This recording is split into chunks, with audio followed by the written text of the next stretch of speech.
어디에 털어놓아야 할지 모르겠어요. 엄마에게는 이 얘기를 할 수 없어요. 이미 엉망이시니까요. 아빠에게는 글쎄요.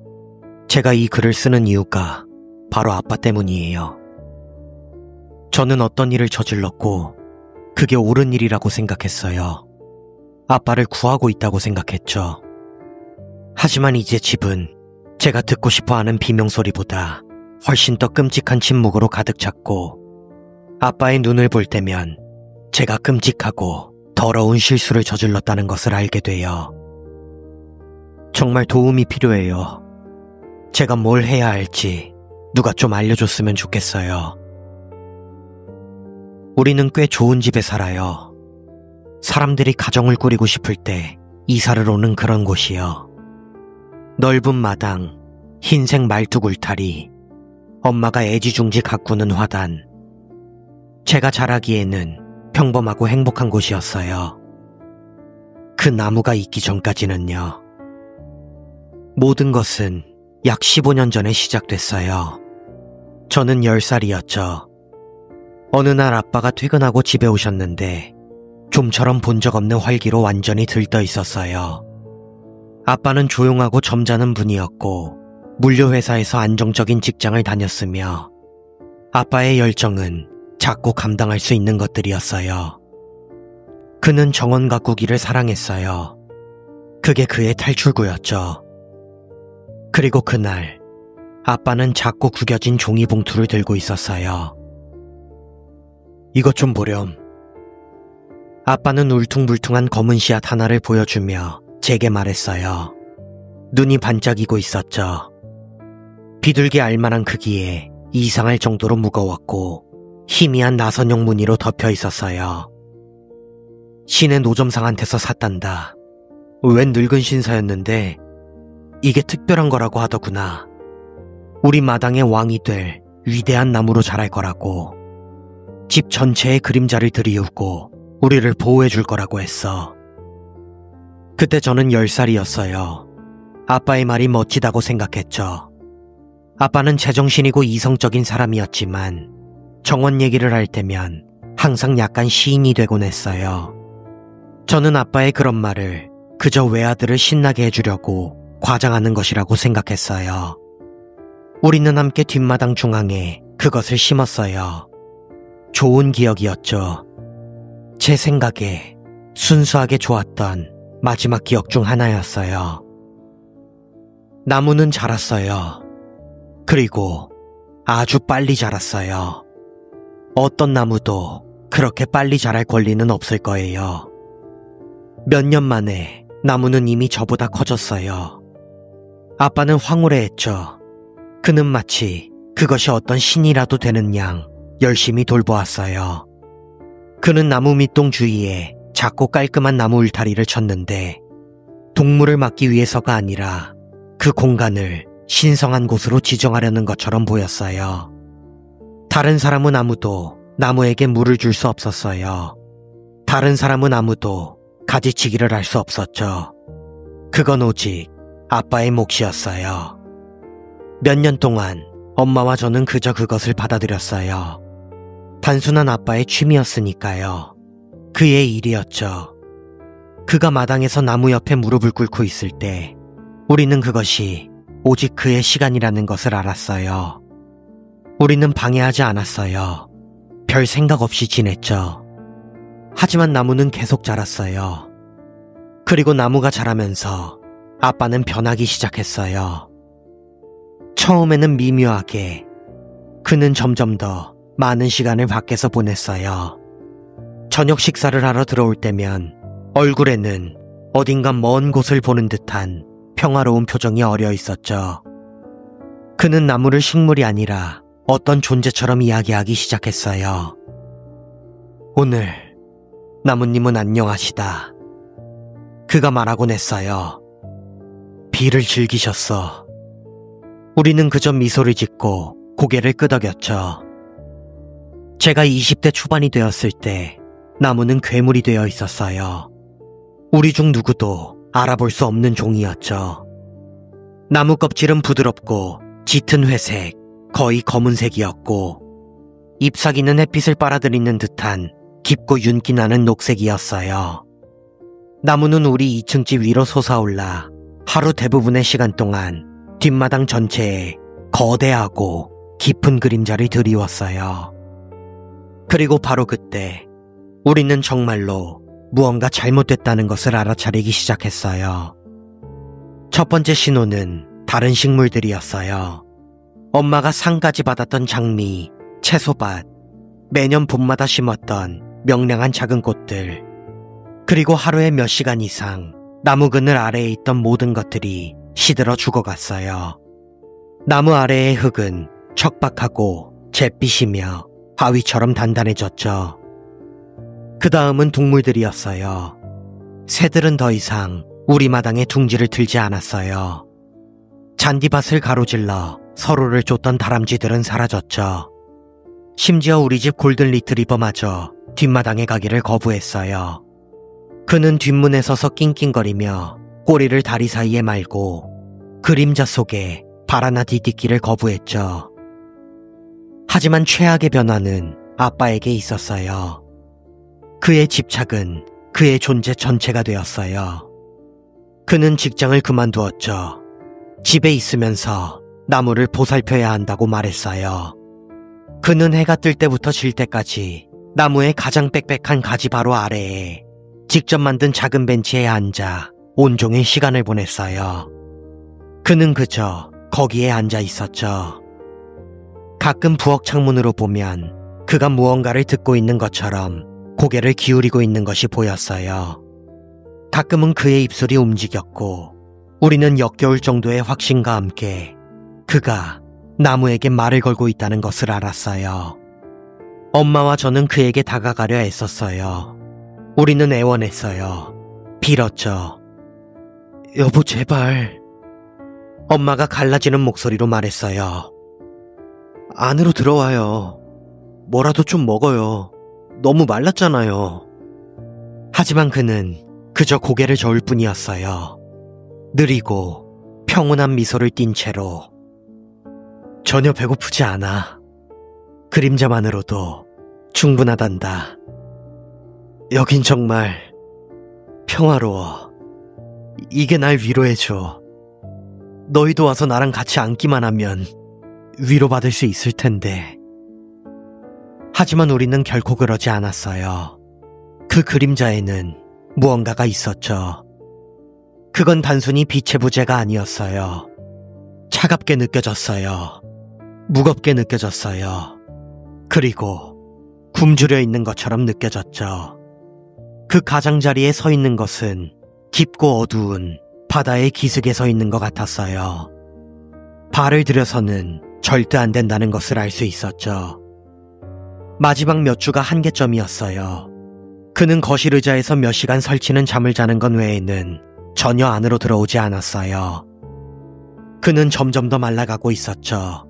피부는 창백하게 밀랍 같았고 눈은 푹 꺼져 있었지만 그 눈에는 어떤 분노보다도 저를 더 두렵게 하는 고요하고 공허한 빛이 담겨 있었어요.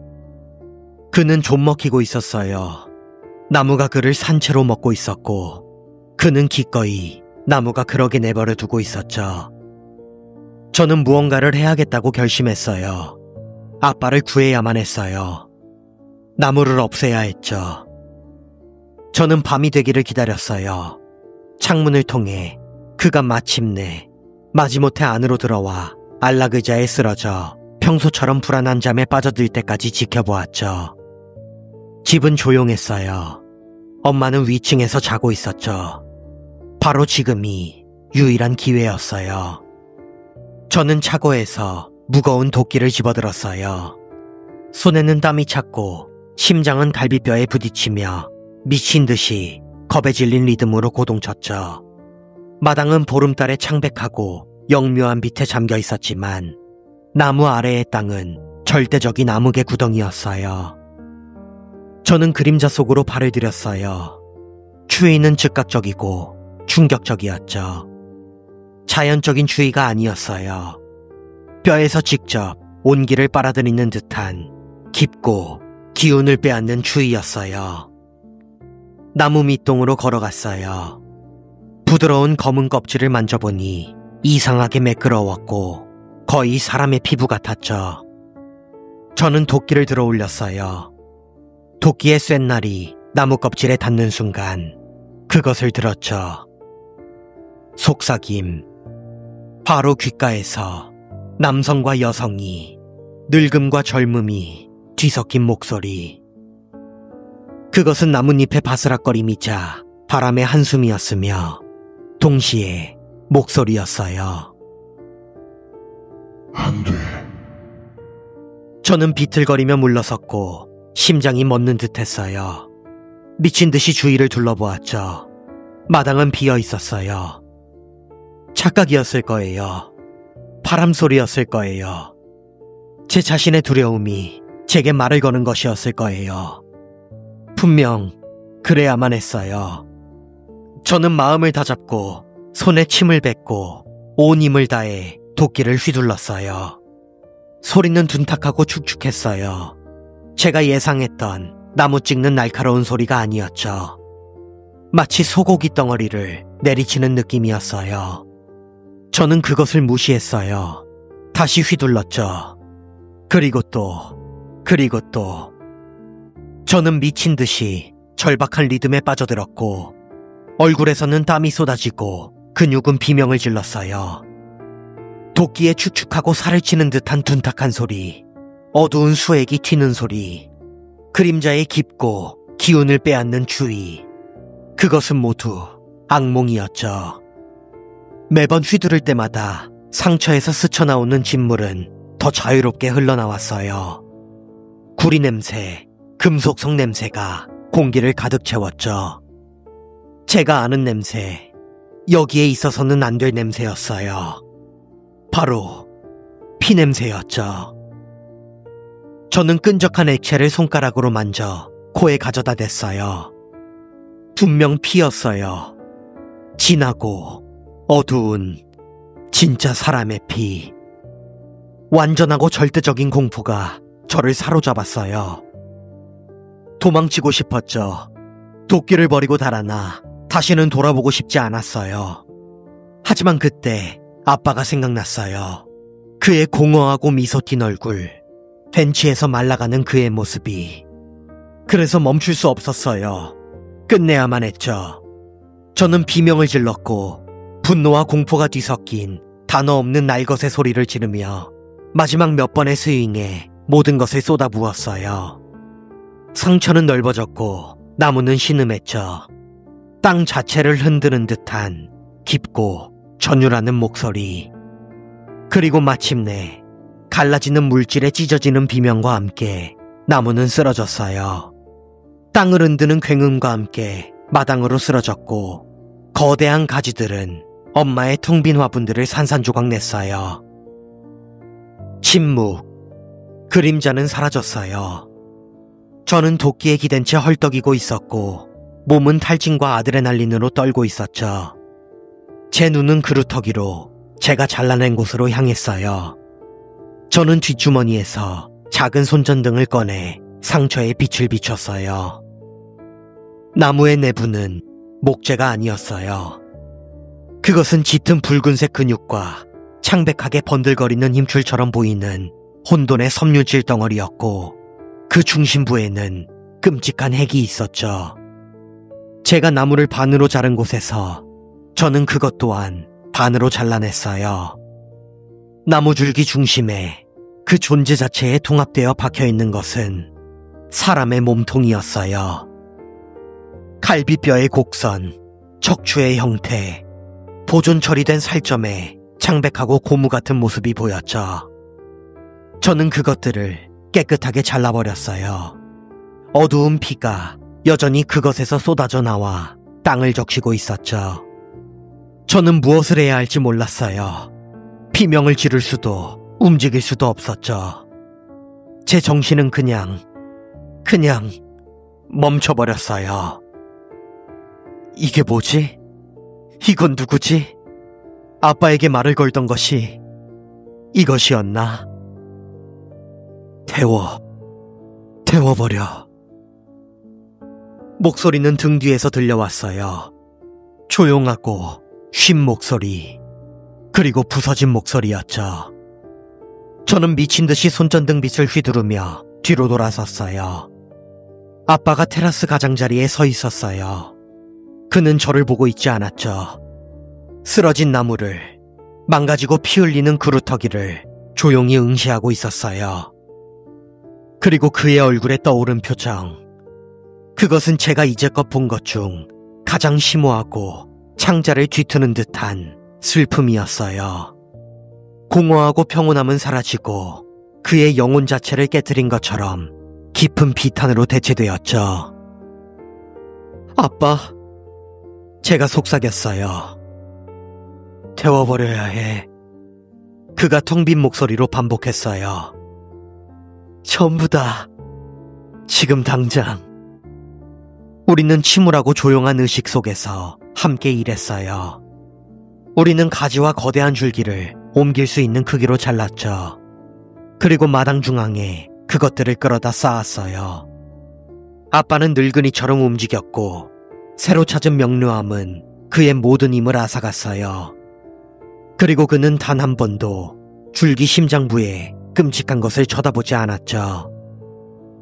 우리는 그 더미에 휘발유를 뿌렸고 아빠가 성냥을 던졌어요. 불길은 포효와 함께 치솟았고 타는 고기 냄새와 다른 무언가, 시큼하고 지독하게 잘못된 냄새가 나는 기름지고 검은 연기를 피워 올렸어요. 우리는 몇 시간 동안 거기 서서 불타는 것을 지켜보았고 마침내 우리 삶을 지배했던 그 거대했던 나무는 빛나는 불씨더미와 함께 완전히 사라졌죠. 저는 제가 아빠를 구했다고 생각했어요. 그를 좀먹고 있던 암을 잘라냈다고 생각했죠. 하지만 제가 틀렸어요. 일주일이 지났어요.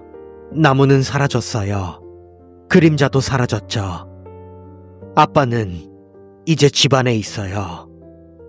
엄마가 차려준 음식을 먹어요. 자신의 침대에서 잠을 자요. 그는 분명 물리적으로 존재해요. 하지만 아빠는 여기에 없어요. 집착은 사라졌지만 뒤틀렸을지언정 평화 또한 사라졌죠. 그 자리는 끊임없이 윙윙거리는 불안감으로 대체되었어요. 그는 집안을 서성여요. 창밖 마당에 빈 공간을 응시하죠. 예상치 못한 소리에 소스라치게 놀라요. 그리고 그는 말을 하지 않아요. 그날 밤 이후로 단 한마디도요. 그는 그저 가끔 그 유령 들린 부서진 눈으로 저를 쳐다보고 그러면 제가 괴물이 된 것 같은 느낌이 들어요. 저는 그를 좀먹고 있던 것을 파괴했고 그렇게 함으로써 저 역시 그를 파괴해버린 것 같아요.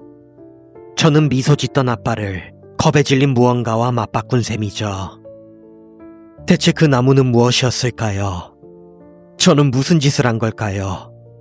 그리고 어떻게 아빠를 고칠 수 있을까요? 제가 그를 밀어넣은 벼랑 끝에서 그를 다시 데려올 방법이 있을까요? 제발 여기서 일어난 일이 무엇인지 아는 분이 있다면 제게 말해주세요. 우리 집의 침묵이 날이 갈수록 점점 더 감당할 수가 없습니다.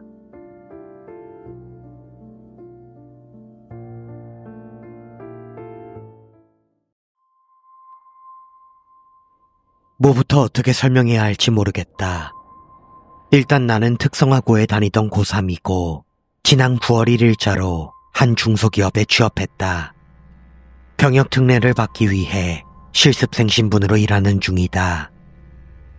학창시절부터 유독 내가 싫어했던 친구가 한 명 있었는데 하필이면 그 녀석과 같은 회사에 오게 되었다.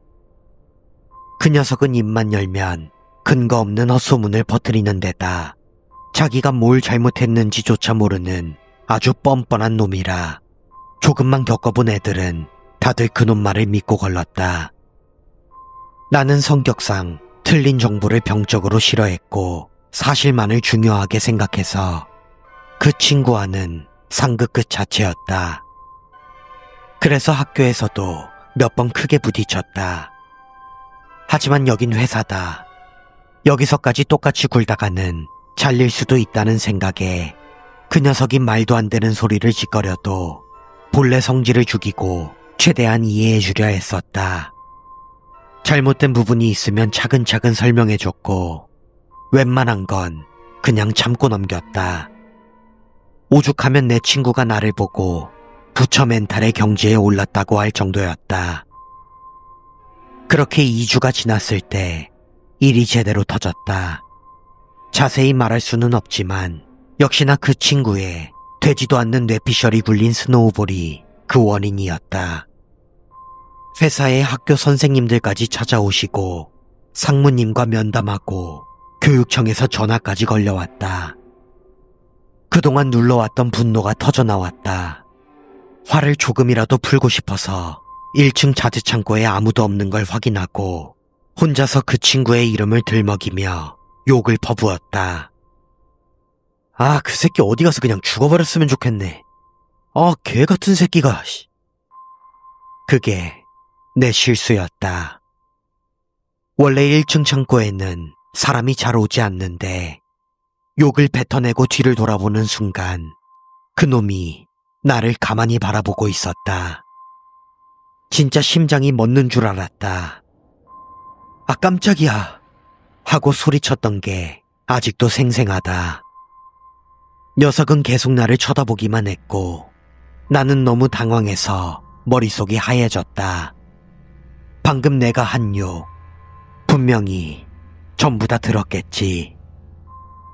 그냥 큰일 났다는 생각밖에 들지 않았다.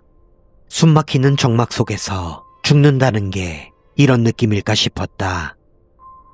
그런데 그 녀석이 나를 가만히 쳐다보다가 휙 돌아서서 창고 밖으로 나가는 것이었다. 아, 뭐지? 상처받아서 정신 나갔나? 나는 일단 따라 나섰다. 미안하다고 말하려고 녀석의 이름을 불러봤지만 그 녀석은 뒤도 안 돌아보고 나를 무시하며 복도를 걸어갔다. 그쯤 되니 나도 기분이 다시 족같아졌다. 자기 잘못으로 터진 일인데 책임은 자기가 져야지. 왜 내가 무시까지 당해가며 사과를 해야 하나 싶었다. 나빴던 기분은 순식간에 분노로 바뀌었다. 나는 그 자리에 멈춰서서 멀어지는 녀석의 뒷모습을 향해 소리를 질렀다. 야, 이 새끼야. 그리고 그 순간 녀석의 발걸음이 딱 멈췄다. 나를 무시하던 녀석이 갑자기 멈추니까 그제야 내가 무슨 짓을 했는지 정신이 들었다.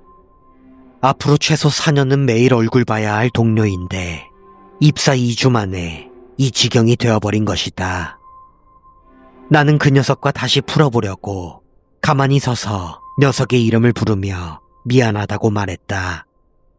그러자 녀석도 무언가를 말하려는 듯 천천히 고개를 돌리기 시작했다. 그 돌리는 속도 그대로 몸은 가만히 둔 채 모가지만 천천히 돌아갔다. 온몸이 얼어붙는다는 게 이런 기분인가 싶었다. 몸뚱이는 정면을 향해 가만히 있는데 그 모가지만 아주 천천히 내 쪽으로 돌아가고 있었다. 목뼈가 부서지는 소리가 복도에 끔찍하게 울려 퍼지는데 나는 그걸 그냥 멍하니 지켜볼 수밖에 없었다. 완전히 돌아간 고개에 박힌 그 새끼의 표정은 입을 꾹 다문 무표정이었다. 근데 거기서 멈추지 않고 돌아가던 그 속도 그대로 계속해서 돌았다. 피부는 걸레를 짜듯이 전부 뒤틀려가다가 한 바퀴 반쯤 돌았을 때 뭐라 표현할 수 없는 소름 끼치는 소리와 함께 살갗이 터져나갔다. 그 녀석의 목에서 피가 분수처럼 뿜어져 나왔다. 그러다 결국 그 녀석의 머리가 툭 하고 바닥에 떨어져 굴러갔다.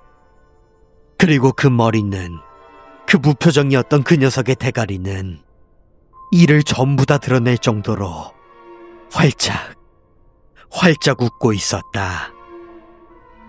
어릴 때 귀신을 보고 무당집에 간 적은 있지만 그때는 그냥 검은 그림자 형태여서 이 정도로 무섭지는 않았다.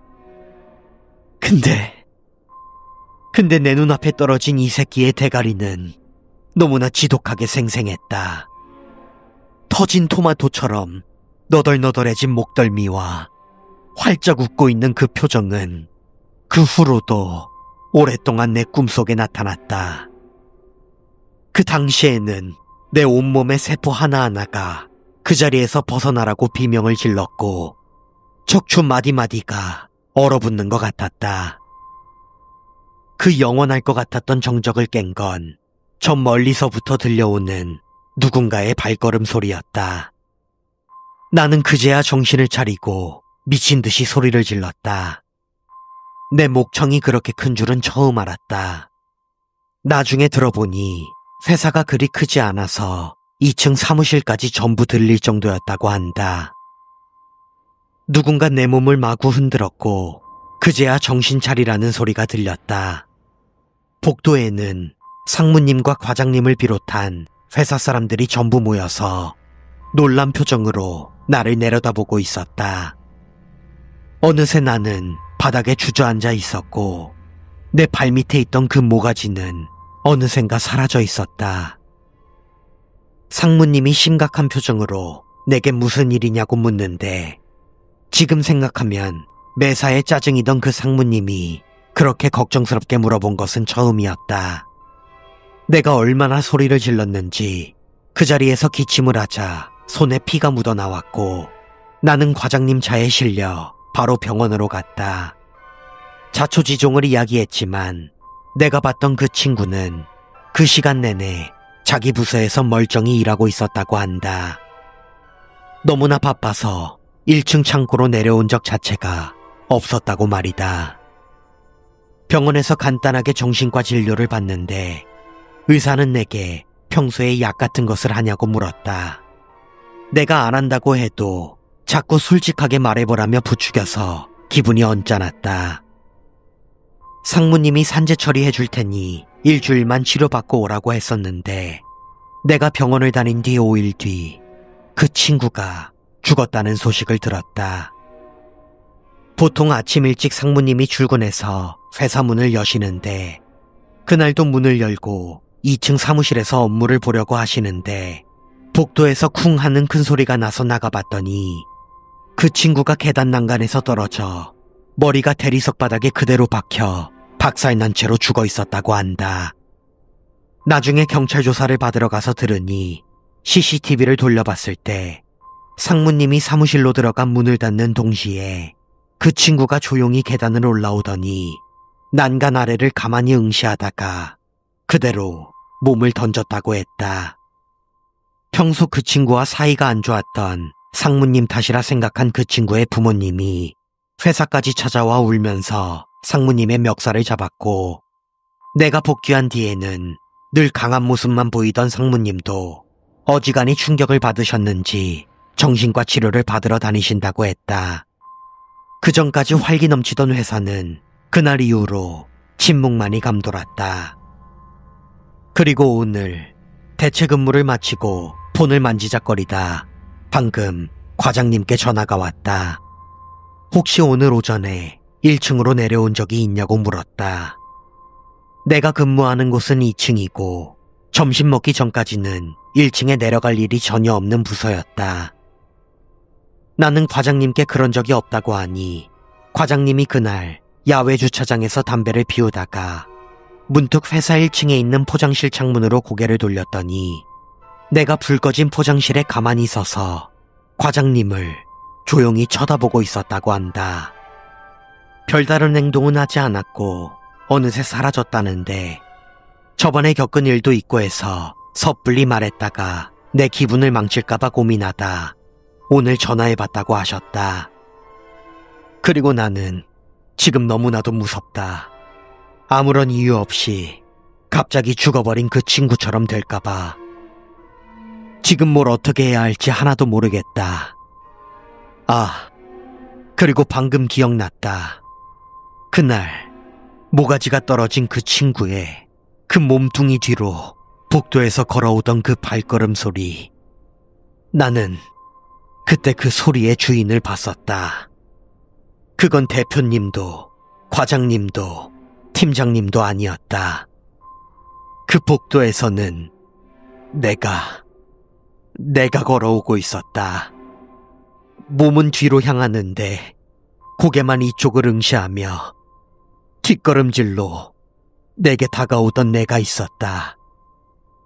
그때 내가 소리를 질렀던 건 그 친구의 머리가 떨어진 것을 보고 지른 게 아니었다.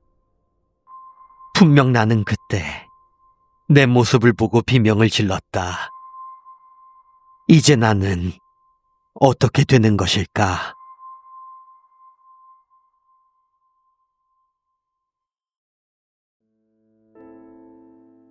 사람의 마음이란 게 말로 쉽게 설명할 수 있는 게 아닙니다.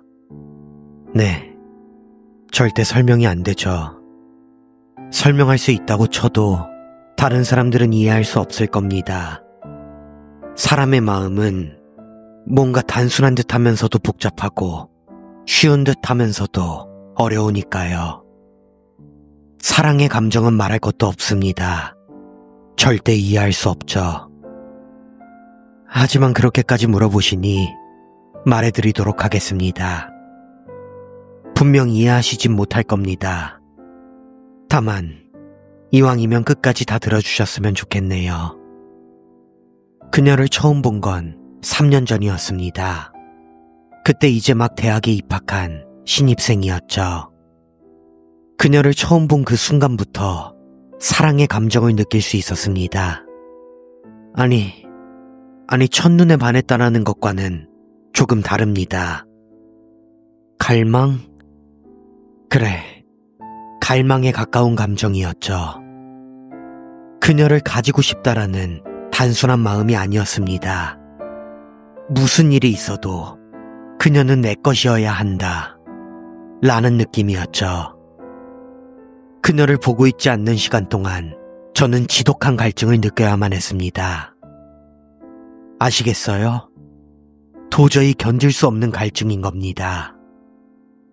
그녀의 모습, 그녀의 사진, 그녀의 목소리, 그녀의 향기, 그녀의 물건, 그녀의 머리칼, 심지어 그녀가 앉았던 의자에 남은 그 따스한 온기.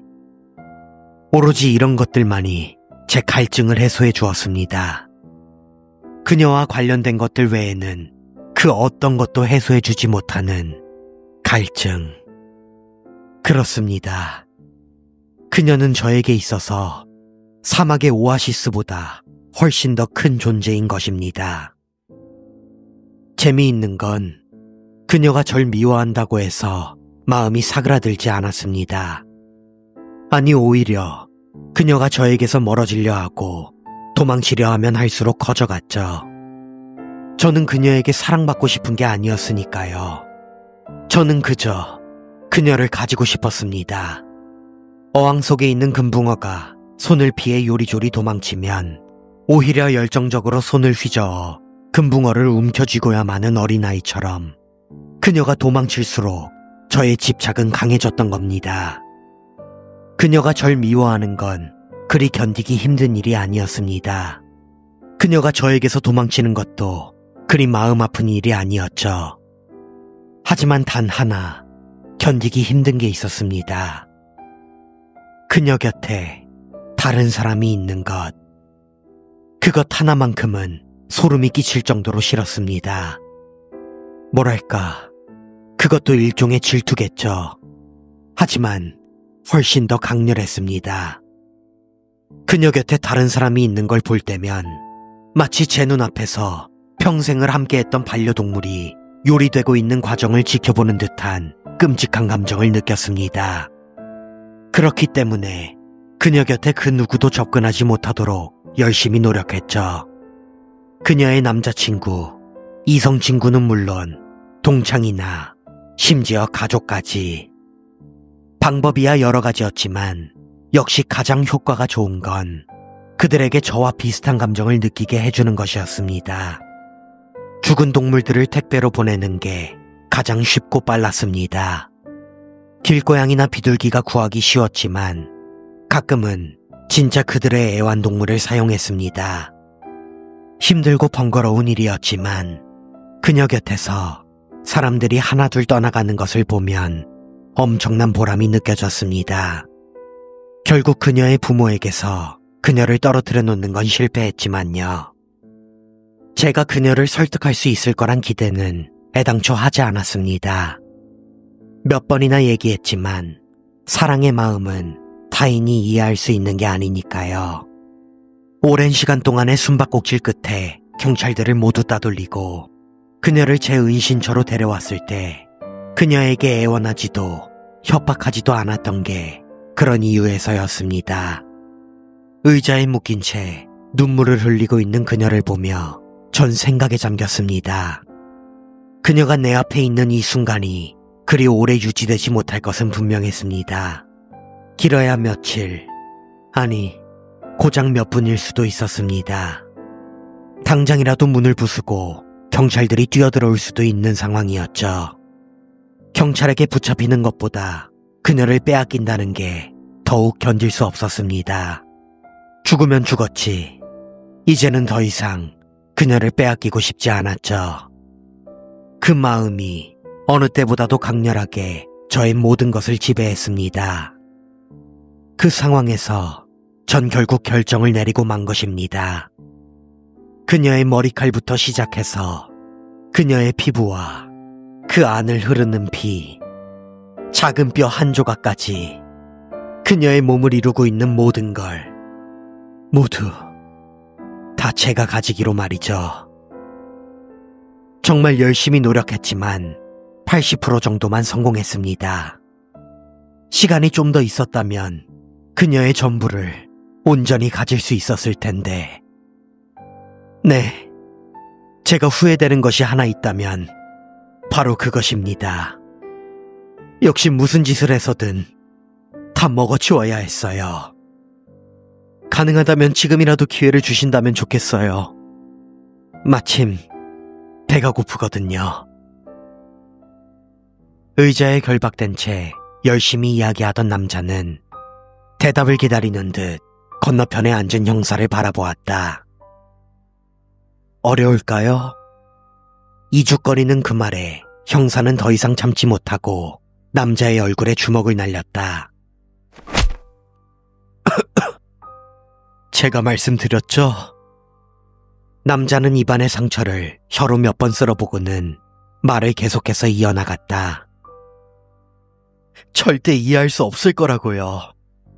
형사님은 절대 이해 못합니다. 형사의 침묵에 남자는 웃으며 말을 이었다. 끝까지 들어주신다고 하셨으니까 마저 이야기하겠습니다. 전 절대 후회하지 않습니다. 이것으로 전 완벽하게 그녀를 소유하게 된 겁니다. 이대로 평생 감옥에서 썩어도 상관없습니다. 단 하나 아쉬운 건 그녀의 몸을 다 먹지 못하고 이 세상에 남겨버린 것뿐입니다. 형사는 여전히 침묵하고 있었다. 남자는 눈을 지그시 감고는 느긋하게 말했다. 감옥에 쳐넣건 얼굴에 발길질을 하건 아님 사형대에 올리건 마음대로 해보세요. 말했듯이 무슨 짓을 해도 지금 이 현실은 변하지 않습니다. 그녀는 이제 제 몸 안에 있고 그건 절대로 되돌릴 수 없습니다. 알았어요? 그녀는 이제 완벽하게 제 거란 말입니다. 남자의 조롱에도 형사는 주먹을 날리지 않았다. 그저 무서운 얼굴로 남자를 노려볼 뿐이었다. 남자는 비웃음을 흘리며 입을 열었다. 뭐 남은 부분은 묘자리에 묻는다고 치더라도 뭐라도 먹어야 될 거 아닙니까? 벌써 몇 시간째 아무것도 못 먹었는데 경찰서니까 설렁탕이라도 시켜주셔야 하는 거 아닙니까? 다짜고짜 뒤통수 후려갈기신 것도 그렇고 눈뜨기도 전에 이렇게 꽁꽁 묶어놓으신 것도 그렇고 이렇게 생으로 굶기기까지. 아무리 따님 일이라지만 형사시면서 너무 감정적인 거 아닙니까? 형사는 잠시 심호흡을 하고는 천천히 입을 열었다. 아니, 틀렸어. 우선 여긴 경찰서가 아니야. 우리 집 지하실이지. 그리고 또 하나 덧붙이자면 네가 지금까지 한 말 중 한 가지는 이해할 수 있을 것 같아. 고개를 갸웃거리는 남자를 보며 형사는 아래에 있던 공구상자를 테이블 위로 올렸다. 나도 네 놈의 머리끝부터 발끝까지 전부 다 씹어먹지 않으면 도저히 견디지 못할 것 같거든. 남자의 얼굴에 당혹감이 비춰질 때 형사가 마지막으로 한마디를 덧붙였다.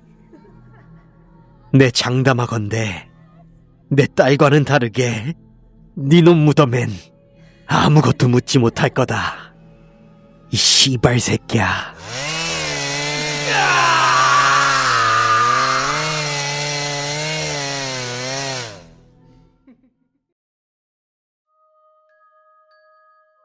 이건 내가 고등학교 때 이야기야. 부모님이 여행을 가셔서 나 혼자 할머니 댁에 갔었어. 할머니는 동네 보육원에서 자주 봉사활동을 하셨는데 나도 평소에 요양원 같은 데서 봉사활동을 하곤 해서 할머니를 돕기로 했지. 보육원이라고는 해도 시골이라 그렇게 거창한 곳은 아니었고 작은 아동센터 같은 곳이었어. 거기에는 부모님이 없어도 밝고 건강한 아이들이 많았고 나이차가 별로 안 나서 그런지 금방 친해질 수 있었어. 그리고 점심시간 나랑 애들이 다 같이 축구를 하기로 하고 밖으로 나섰어. 그때 인원수를 셌는데 아무래도 한 명이 부족한 거야. 그래서 보육원 안을 둘러봤더니 어떤 남자애가 다른 방 구석에 웅크리고 앉아 있었어. 왜 그래? 하고 말을 걸어도 좀처럼 대답을 하지 않았어.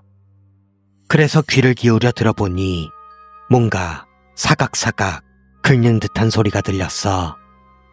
손을 보니까 뭔가를 그리고 있더라고. 뭐 그려? 저기 친구들 다들 축구한대. 너 안 갈 거야? 알아요. 뭐라고? 그 남자아이는 작은 목소리로 뭐라고 중얼거리고 있었어. 저기 빨간 다리라고 알아요? 빨간 다리?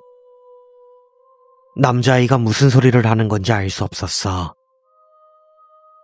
빨간 다리 알아요? 빨간 다리라. 글쎄, 요 마을에도 몇 군데 있긴 할 텐데.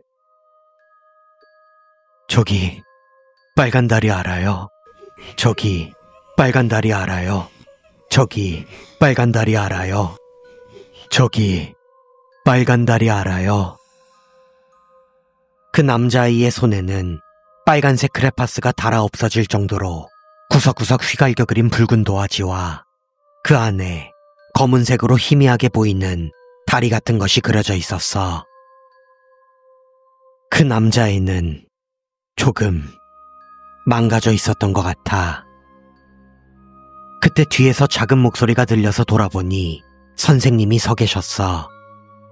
선생님이 작게 손짓했고 나는 그 애가 계속 뭔가를 중얼거려서 감당이 안 된다는 걸 깨달았지. 분명 이것 때문에 부르셨겠지 싶어서 선생님에게 여쭤보니 역시나 그 애에 대한 이야기였어. 그 남자아이는 선천적으로 그런 게 아니래. 보육원에 오게 된 이유는 모르지만 경찰에 이끌려 이곳에 왔다고 했어. 경찰이 얽혔다는 건 즉 그런 거겠구나 하고 그때는 막연히 생각했지. 직원들은 그 남자아이를 마치 종기를 다루듯 조심스럽게 대했다고 말했어. 절대로 상처 입히지 않으려고. 상처를 입으면 바로 내가 처음 봤던 그 상태가 되어버리니까. 여기에 오는 아이들은 대부분 시간이 지나면 괜찮아지는데 그 애는 한 달째 그 상태가 계속되고 있었대. 그리고 그날 밤 나는 이것저것 일을 돕느냐 이 동네가 이렇게 빨리 어두워진다는 걸 미처 알지 못했어.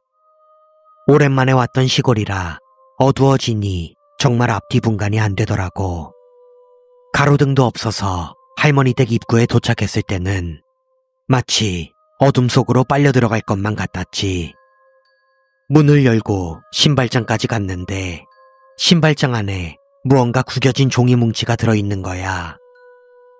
뭔지는 모르겠지만 일단 꺼내보니 그건 종이였어. 뭔가 안 좋은 예감이 들었지만 그걸 펼쳐봤지. 그러자 낮에 봤었던 바로 그 그림이 내 신발장 안에 들어있었던 거야. 그것만으로도 나는 너무 공포스러웠어. 하지만 나는 망설이지 않고 곧장 어둠 속으로 도망쳤지. 내 바로 등 뒤에서 목소리가 들렸거든. 바로 그 남자아이였어. 저기 빨간 다리 알아요? 그렇게 얼마나 달렸을까. 시간이 얼마나 지났는지 모를 무렵 내 눈앞에 밝은 무언가가 보였어.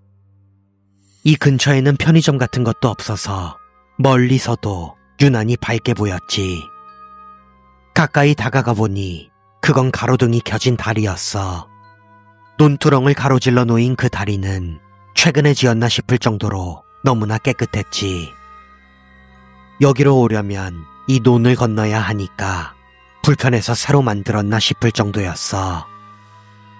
어쨌든 여기만 건너면 익숙한 길이 저 너머에 보이니까 그냥 지나가면 되겠다고 생각했어. 그리고 그게 내 실수였어. 노인분들이 오르기에는 좀 힘들지 않을까 싶을 정도로 긴 계단이 있어서 그 계단 난간에 손을 얹었어. 그러자 위에서 훅 하고 차가운 게 떨어졌어. 뭔가 싶어서 손을 닦아보고는 곧장 후회했지. 무언가 빨간 거였어. 괜히 위를 쳐다봤어. 얼굴이랑 손, 발 같은 걸 아무렇게나 막 붙여놓은 것 같은 살점 덩어리가 매달려 있었어. 나는 그 계단을 전속력으로 오르려고 했어. 그러자 갑자기 몸에 힘이 빠지면서 주저앉고 말았지. 철퍽. 계단 꼭대기에서부터 빨간 페인트 같은 것이 흘러내리고 있었어. 아래에서는 그 살점 덩어리 같은 게 나에게 다가오고 있었고 나는 거의 기다시피 해서 겨우 꼭대기로 올라갔어. 가장 밝은 곳으로 나와서 조심스럽게 뒤를 돌아보니 이제 그 살점 덩어리는 보이지 않았어. 아니, 쫓아오지 않았을 뿐 어둠 속에서 지켜보고 있었을지도 모르겠지만 나는 안심하고 난간에 기댔어. 그리고 그때 갑자기 엔진 소리가 들려왔어. 드디어 제대로 된 사람을 만날 수 있겠다고 생각했지. 다리 저편에서 들려오는 엔진 소리 쪽을 바라보니 그건 평범한 대형 트럭이었어. 이제 도움을 청할 수 있겠다 싶었어. 분명히 그렇게 생각했지. 운전석에 사람이 타고 있기만 하다면 당장 소리를 지를 생각이었어. 근데 생각해보니 이상한 거야. 이렇게 새빨간 다리 위, 그것도 계단이 있는 다리에 트럭이 올 수 있을 리가 없잖아. 분명 그 트럭은 다리를 향해 똑바로 직진하는 것처럼 보였어. 하지만 자세히 보니까 서서히 내 쪽을 향해 마치 하늘을 날듯이 이쪽으로 다가오고 있었어. 나는 필사적으로 도망치려고 했어. 하지만 잊고 있었지. 내 다리가 움직이지 않는다는 걸. 나는 대체 여기까지 어떻게 왔는지 모르겠어. 이미 패닉 상태라 알 수 없는 소리를 질러댔어. 내가 뭐라고 외쳤는지는 기억나지 않아. 점점 트럭은 이쪽으로 다가왔고 나는 이제 끝이라고 포기했어. 그리고 그때 난간을 짚고 있던 내 손이 미끄러지면서 나는 아래로 떨어졌어. 떨어지는 순간 내가 마지막으로 본 것은 불이 완전히 꺼진 어둠에 잠긴 달이었어. 얼마 후 정신을 차려보니 나는 논 한가운데에 쓰러져 있었어. 놀라서 주위를 둘러봐도 새빨간 다리 따위는 어디에도 없었지. 나는 한동안 멍하니 있다가 오늘 너무 무리해서 피곤했나 보다 라고 스스로를 납득시킬 수밖에 없었지. 하지만 내가 입고 있던 옷에서는 지독한 쇠 냄새가 났어. 그것만으로도 내가 그냥 피곤했던 게 아니라는 걸 확실히 깨달을 수 있었지. 그리고 다음 날 밤 예상대로 방구석에서 그 그림을 그리고 있던 남자아이에게 나는 조심스레 말을 걸었어. 야, 저기 어제 말했던 그 빨간 다리가 뭐야? 하지만 남자아이는 아무 대답도 내게 해주지 않았어. 하지만 나는 대충 짐작할 수 있었어. 그리고 그날 보육원에 경찰이 찾아왔어. 아무래도 선생님이 연락한 모양이었지. 그리고 나는 그 애가 왜 그렇게 됐는지 알 수 있었어. 그 남자아이는 이곳에 오기 전에 가족 모두와 함께 사고를 당했었대. 그리고 그곳에서 그 애만 살아남은 거야. 그리고 그 남자아이는 봐버렸던 거지. 그 살점 덩어리로 변해버린 자기 가족의 모습을 말이야. 그때 그 충격으로 그 남자아이는 이렇게 돼버릴 수밖에 없었던 거고. 저기 빨간 다리에 있어요. 그리고 그때 그 남자아이가 무언가의 반응을 보였어. 그리고 그건 전날 밤처럼 바로 내 등 뒤였지. 남자아이는 내 등 뒤를 바라보며 내 쪽을 바라보며 이렇게 외쳤어. 엄마다. 엄마. 그리고 나는 설마 하면서 돌아봤는데 어제 내가 봤던 그 살점 덩어리 같은 게 선생님과 경찰 그리고 내 등 뒤에 그 남자아이가 엄마라고 부르던 그 존재가 서 있었어. 그리고 모두들 그날 밤의 기억을 두 번 다시 잊지 못하게 되었지.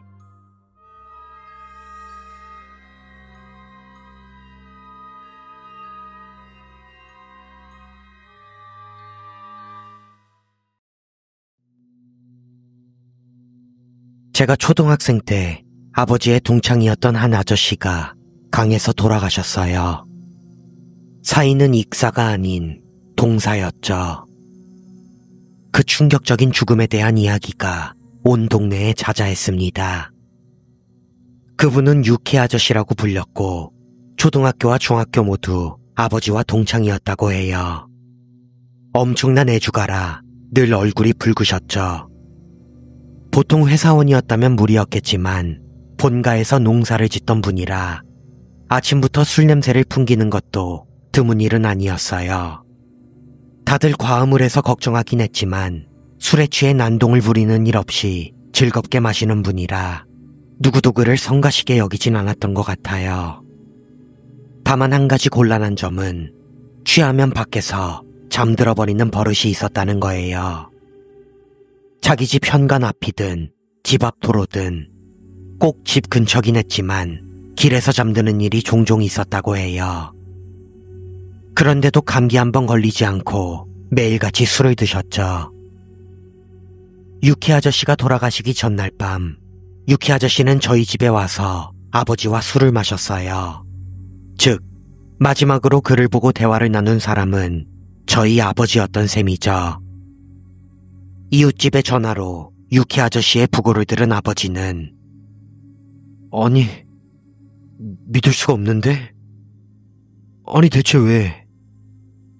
라고 중얼거리며 수화기를 든 채 한참을 서 계셨습니다.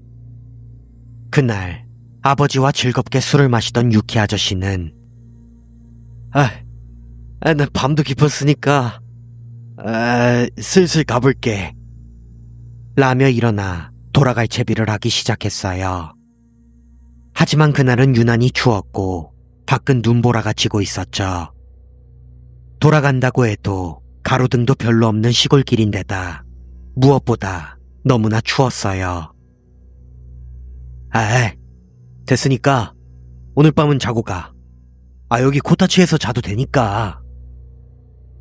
아버지는 그렇게 말하며 유키 아저씨를 붙잡았어요.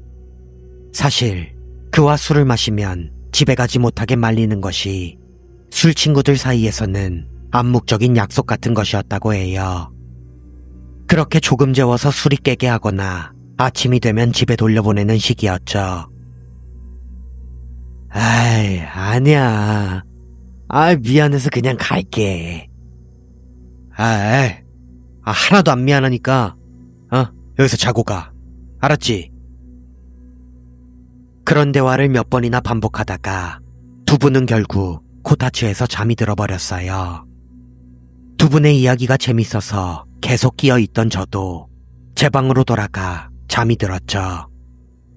그때의 시간은 10시가 조금 안 됐을 때였던 것 같아요. 여기서부터는 아버지께 들은 이야기입니다. 두 사람이 잠들고 얼마 지나지 않았을 때 유키 아저씨가 부스럭거리며 일어났다고 해요. 유키 아저씨의 기척에 잠이 깬 아버지가 시계를 바라보니 아직 12시가 조금 넘은 시간이라 유키, 아직 일러. 그냥 자, 날 밝으면 가. 라고 말하자 유키 아저씨는 부르고 있단 말이야. 누가 불러서 나 가야 돼. 라며 돌아가려고 했어요. 당시에는 당연히 휴대폰 같은 것도 없었고 갑자기 밤중에 불려나갈 일은 거의 없었죠. 잠꼬대를 하는 거겠거니 생각한 아버지는 거의 억지로 그를 다시 앉히고 아무도 안 부르니까 그냥 좀 더 자. 라며 다시 눕혔다고 해요. 유키 아저씨는 눕자마자 바로 코를 골기 시작했고 아버지는 안도의 한숨을 쉬며 다시 잠이 드셨습니다. 그렇게 얼마나 잤을까? 아버지는 유키 아저씨가 몸을 흔드는 바람에 잠에서 깨셨어요. 시계는 이제 막 3시를 가리키려 하고 있었죠. 어이, 나 이제 갈게. 누가 불러서. 유키 아저씨는 그렇게 말하며 담배를 피우고 있었어요. 아까부터 누가 부른다니 대체 무슨 소리지? 아버지는 이상하게 생각하며 몸을 일으키셨어요. 저희 마을에서는 부른다 라는 말이 누군가 이름을 부른다는 뜻 외에도 초대받았다 혹은 음식을 대접받았다라는 의미로도 종종 쓰이곤 했거든요. 미리 듣지는 못했지만 혹시 내일 무슨 약속이라도 있었나 보다 라고 아버지는 생각하셨대요. 괜찮겠어? 이 시간에 정말 갈 수 있겠냐고. 아버지가 그렇게 묻자 유키 아저씨는 괜찮아. 여기 외길이라 길 잃을 염려도 없어. 라고 대답했어요.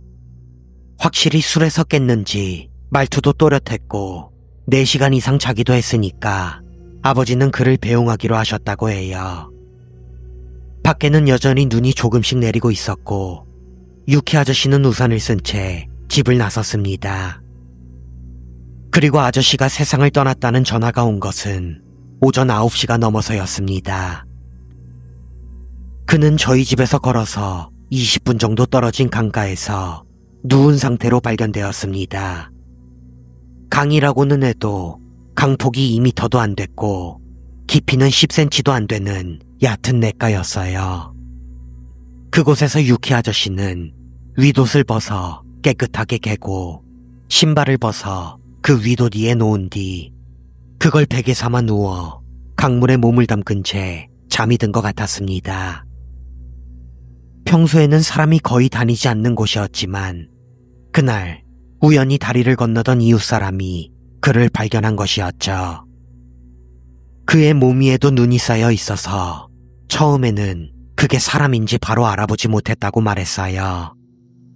곧바로 구급차를 불렀지만 이미 유키 아저씨의 몸은 돌처럼 꽁꽁 얼어붙어 있었다고 들었습니다.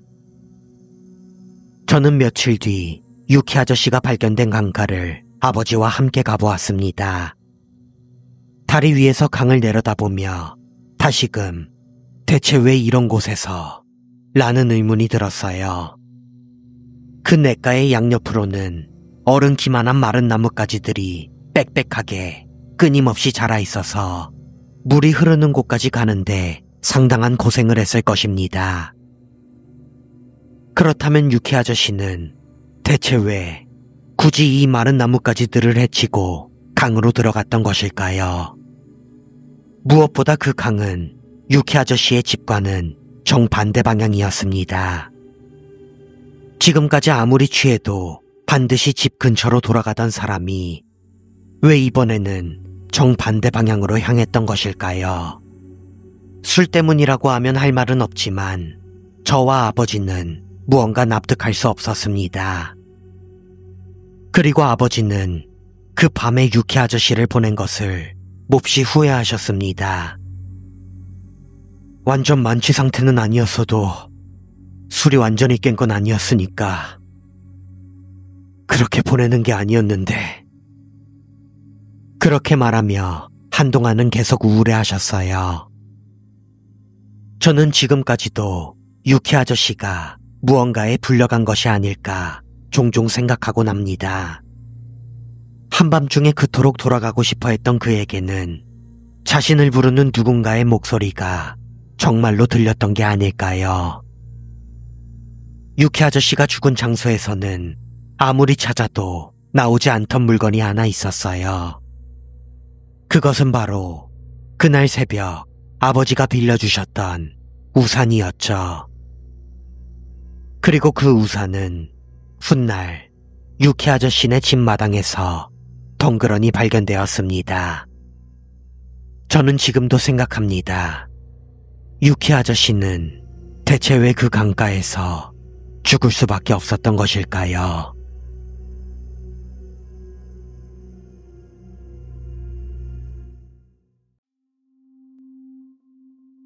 초등학생 때 저는 아무 번호나 무작위로 눌러서 연결된 상대에게 장난 전화를 거는 놀이를 생각해냈어요.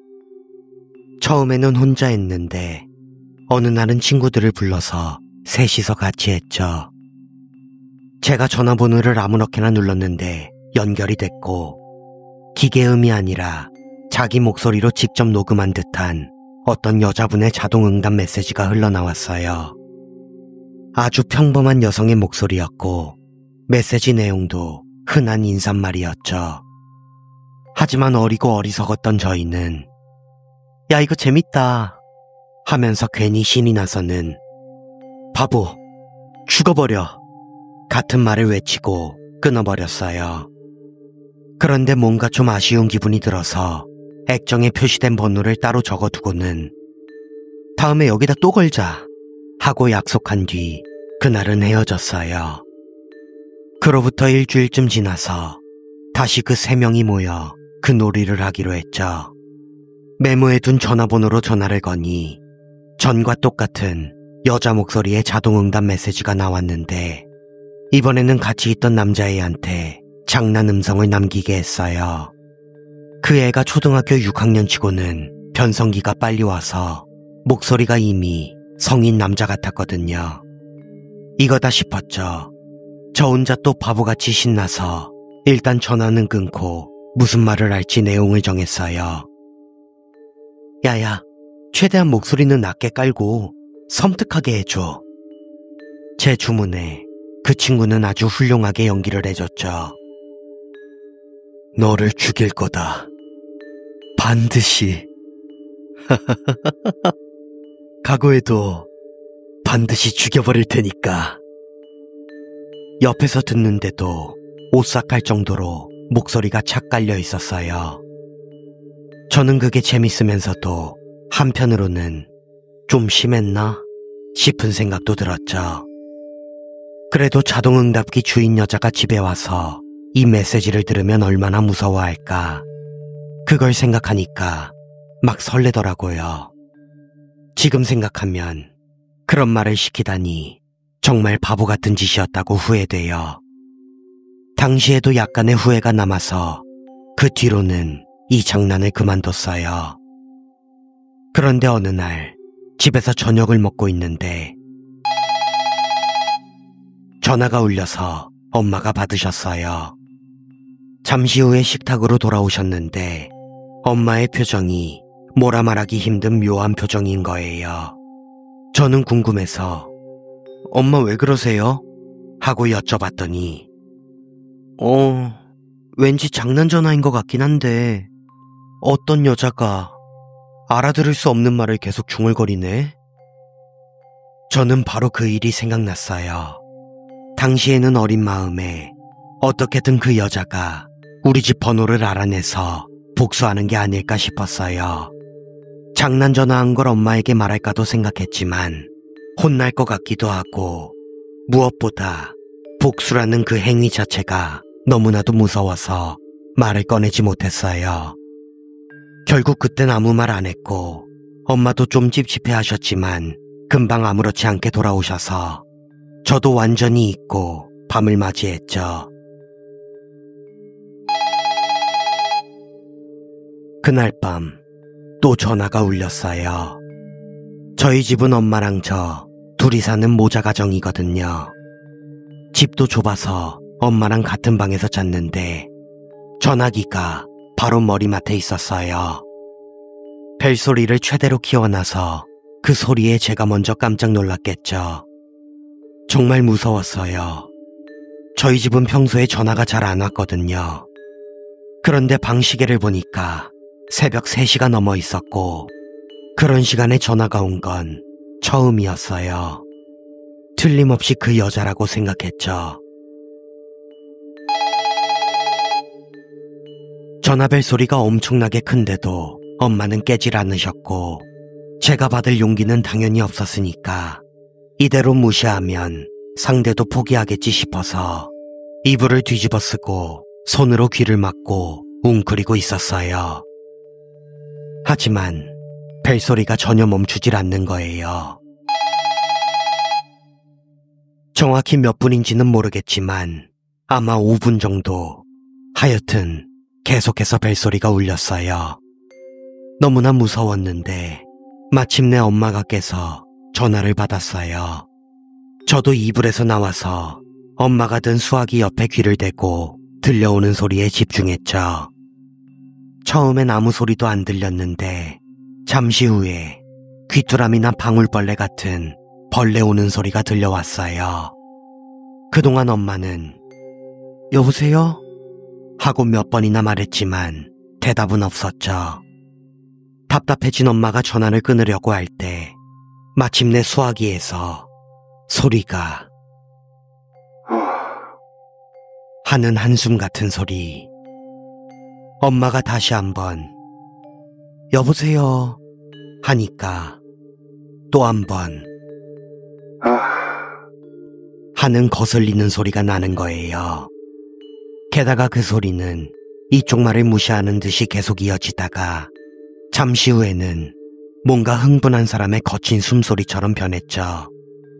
엄마도 기분이 나빴는지 저기요, 적당히 좀 하세요 하고 소리치고는 전화를 끊어버렸는데 몇 분도 안 돼서 또 전화가 울리는 거예요. 아니, 대체 뭐야? 그렇게 말하는 엄마의 얼굴도 매우 불안해 보였지만 저는 정말 죽을 것 같이 무서웠어요. 그리고 엄마가 다시 수화기를 들자 이번에는 갑자기 여자의 날카로운 웃음소리가 들려왔어요. 수화기에 귀를 댈 필요도 없을 만큼 엄청나게 큰 소리였죠. 광기 어린 웃음소리 라는 표현이 딱 어울리는 그런 느낌이었어요. 저는 비명을 지르며 뒤로 나자빠졌고 엄마도 수화기를 떨어뜨릴 정도로 놀라셨어요. 바닥에 떨어진 수화기에서는 여자의 기분 나쁜 거의 비명에 가까운 웃음소리가 계속해서 울려 퍼졌는데 엄마가 수화기를 주워들고 무언가 말하려는 바로 그 순간 수화기 너머에서 그 목소리가 들렸어요. 죽여버릴 거야. 이번에는 엄마도 비명을 질렀죠. 죽여버릴 거야. 그 말이 끝나자마자 전화기 너머에서 무언가를 내리치는 듯한 소리가 나더니 전화가 끊겼어요. 엄마와 저는 한동안 멍하니 아무 말도 못했어요. 왜냐하면 마지막에 죽여버릴 거라고 소리친 목소리는 여자의 목소리가 아니었거든요. 틀림없는 남자, 아주 낮고 갈라진 목소리, 악마 같은 목소리였어요. 잠시 후에 정신을 차린 엄마가 경찰에 신고했고 저도 이제는 말하지 않으면 무슨 일이 생길 것 같아 무서워서 장난 전화를 했던 걸 솔직하게 다 이야기했어요. 엄청나게 혼났지만 그 전화의 공포에 비하면 아무것도 아니었죠. 그 이후로는 아무 일 없이 평화롭게 지내고 있지만 그때는 정말이지 너무나도 무서웠어요. 이건 7년 전 이야기예요. 참고로 밤에 걸려온 전화는 공중전화로 온 것이었는데 저희 도시 바로 옆 도시에 있는 거였다고 하더라고요. 그리고 저희가 장난 전화를 걸었던 그 자동응답기 목소리의 여자분한테도 엄마랑 같이 사과하러 갔었어요. 정말 지극히 평범한 분이었는데 그 사람이 사는 집에서 저희 집으로 전화가 걸려왔던 그 공중전화까지 그 거리가 엄청 가깝더라고요.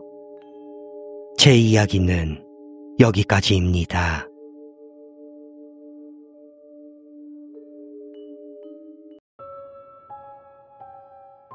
저는 어릴 적 혼자 있는 시간이 많은 아이였어요. 본가는 시골의 낡은 집이었고 주위에는 제 또래 아이가 아무도 없었죠.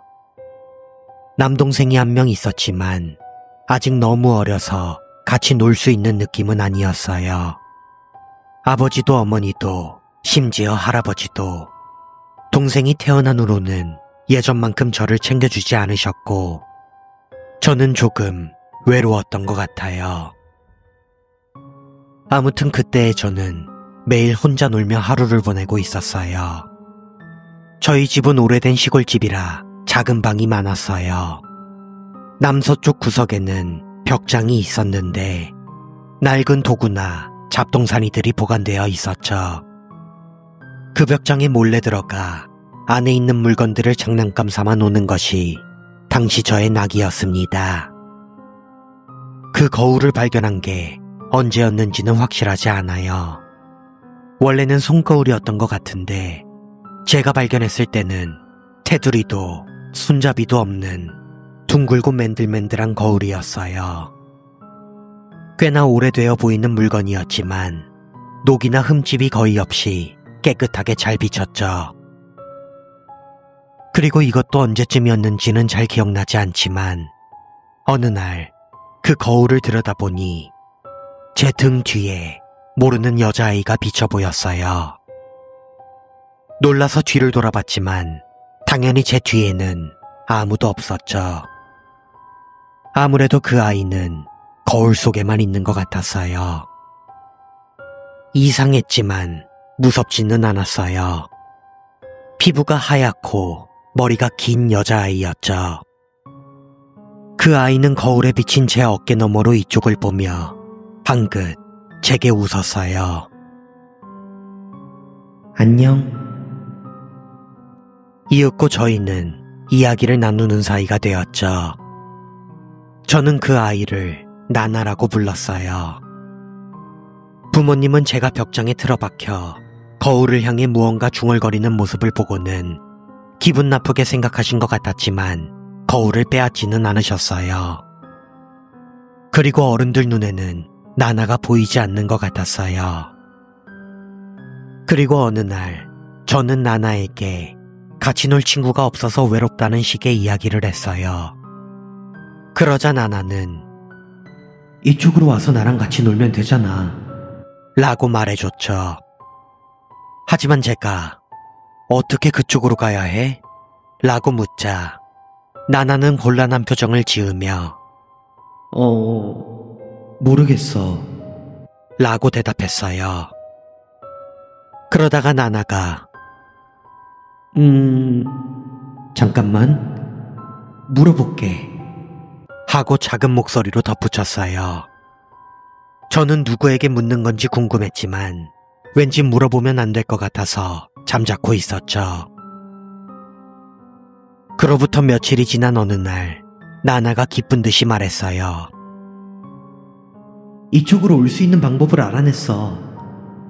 나랑 같이 이쪽에서 놀자. 저는 기뻤지만 항상 부모님께 어디 나갈 때는 할아버지나 엄마한테 꼭 말해야 된다는 말을 듣고 자랐기 때문에 엄마한테 물어보고 올게 라고 대답했어요. 그러자 나나는 다시 조금 곤란한 표정을 짓더니 이건 아무한테도 말하면 안 돼. 말하면 큰일 날 거야. 어쩌면 다시는 못 만날지도 몰라 라는 식의 말을 했어요. 저는 그건 싫어라고 생각했지만 부모님 말씀을 어기는 것도 무서워서 입을 꾹 다물고 말았어요. 그러자 나나는 그럼 내일은 이쪽에서 놀자. 알았지?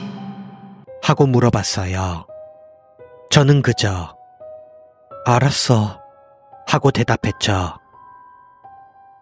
약속이야. 나나는 미소를 지으며 새끼손가락을 이쪽으로 내밀었어요. 저는 그 손가락에 맞추듯 새끼손가락 끝으로 거울을 만졌어요. 그리고 아주 살짝 따뜻한 기운이 느껴지는 것 같았어요. 그날 밤은 좀처럼 잠이 오지 않았어요. 부모님께는 나나에 대해 말하지 않았죠. 하지만 잠자리에 들어 어둠 속에서 가만히 있으니 여러 가지 의문이 솟아났어요. 거울 속으로는 어떻게 들어가지? 거기는 어떤 곳일까? 나나는 왜 이쪽으로 오지 않는 걸까? 다시 돌아올 수는 있을까? 그런 생각들이 들다 보니 점점 불안해졌어요. 그리고 나나라는 아이가 조금 무서워지기 시작했죠. 다음 날 저는 나나를 만나러 가지 않았어요. 그 다음 날도 저는 벽장 근처에는 가지 않았죠. 결국 그 이후로 저는 벽장에 드나드는 것을 그만두었습니다. 그렇게 세월이 흘러 저는 시내에 있는 고등학교에 가기 위해 집을 떠났어요. 졸업 후에도 본가로 돌아가지 않고 근처 도시에서 일을 시작했고 이윽고 결혼해서 가정을 꾸렸죠. 그때쯤 되니 나나에 대한 것은 완전히 잊고 있었어요. 그렇게 결혼한 후 얼마 지나지 않아 아내가 임신했고 아내는 잠시 친정에 내려가 있기로 했어요.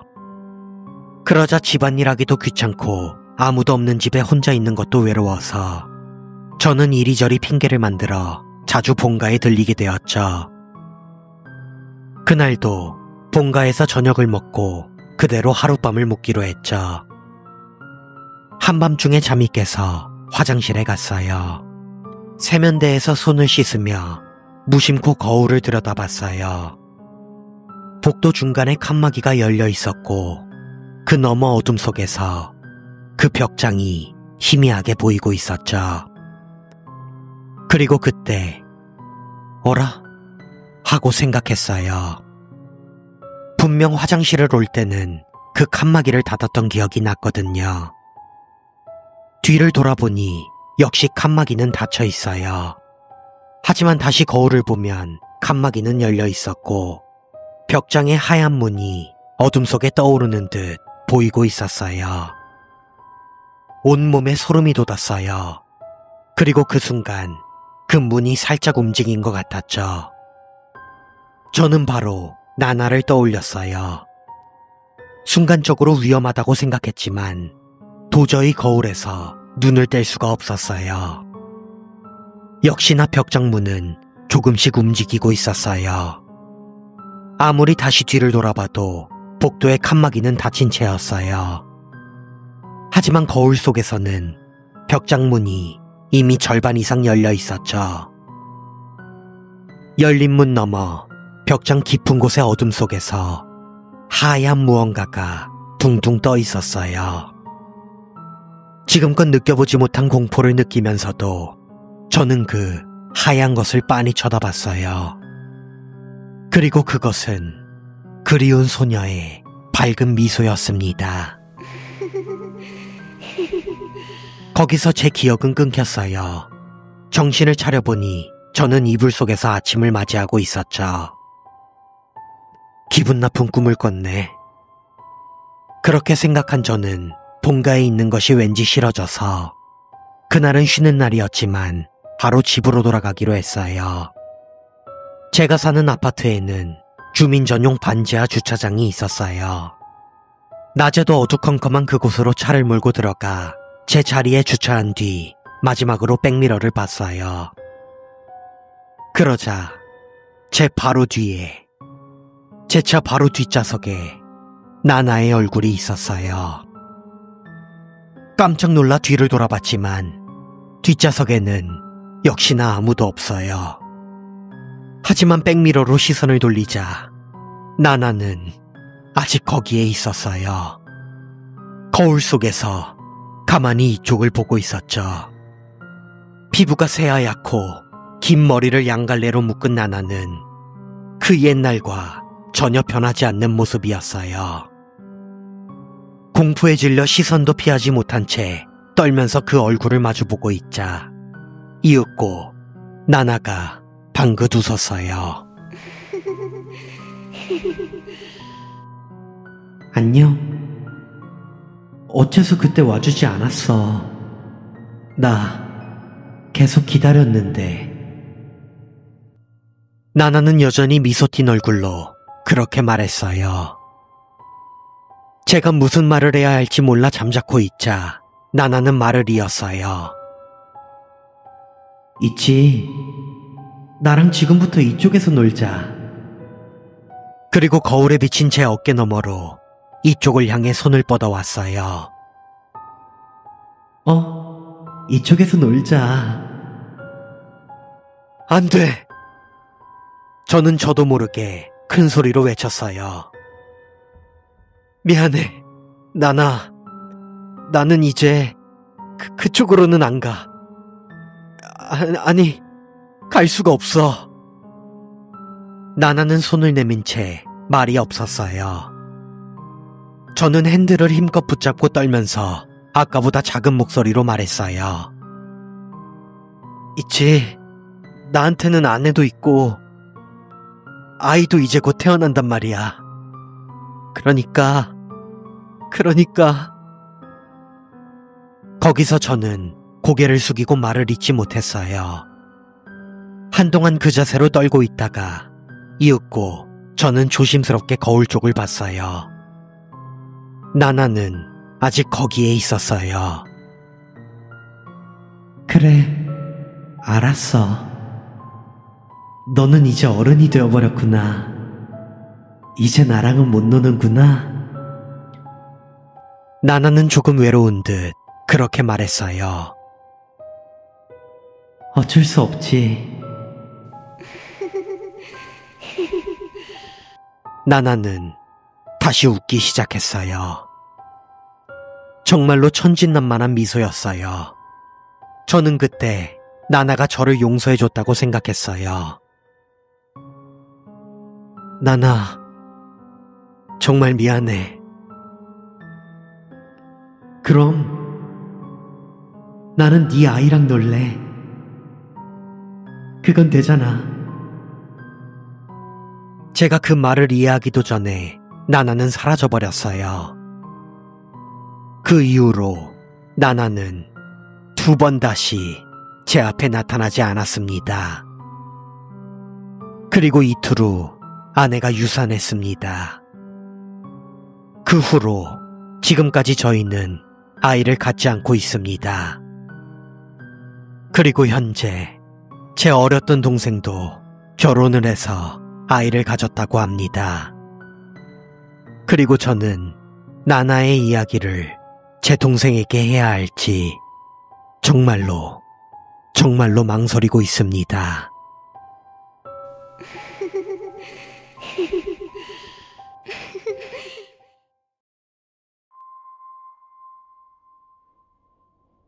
초등학교 4학년 여름방학 때의 일인데 지금도 아주 생생하게 기억해요. 강과 연못을 잇는 좁은 수로가 있었는데 거기서 혼자 붕어 낚시를 하고 있었어요. 3시쯤부터 시작했는데 그날따라 유난히 많이 잡혀서 재미가 붙어 멈출 수가 없었죠. 점점 주위가 어둑어둑해졌고 해가 긴 여름이었으니까 7시가 거의 다 됐을 때였을 겁니다. 이제 슬슬 돌아가지 않으면 혼나겠구나. 딱 한 마리만 더 잡고 가야지 하고 생각하고 있었는데 수풀을 헤치는 소리가 나더니 강가의 키 큰 풀숲 사이로 무언가 다가오는 소리가 들렸어요. 사람이 다닐 만한 길은 아니어서 동물인가 싶어 살짝 긴장했는데 풀숲에서 나온 것은 저희 아버지보다 조금 더 나이가 많아 보이는 어떤 아저씨였습니다. 그 아저씨는 신관이 입는 옷과 비슷한 위아래가 전부 하얀 옷을 입고 있었어요. 얼굴은 어른인데도 초등학생인 저와 키가 비슷했고 머리에는 검고 긴 모자를 쓰고 있었죠. 그것이 에봇이라는 모자라는 건 나중에 알게 되었습니다. 처음엔 무섭다는 느낌은 전혀 없었어요. 아저씨는 방긋방긋 웃고 있어서 아주 다정해 보였거든요. 아저씨는 몸에 붙은 풀잎을 털어내며 얘야, 잘 잡히니? 하고 물어왔고 저는 아저씨의 물음에 네, 잘 잡혀요 라고 대답하자 물고기 좀 구경해도 될까? 하면서 다가와 제 어망을 들어 올렸어요. 이야, 풍년이로구나. 내가 좀 얻어가도 괜찮겠니?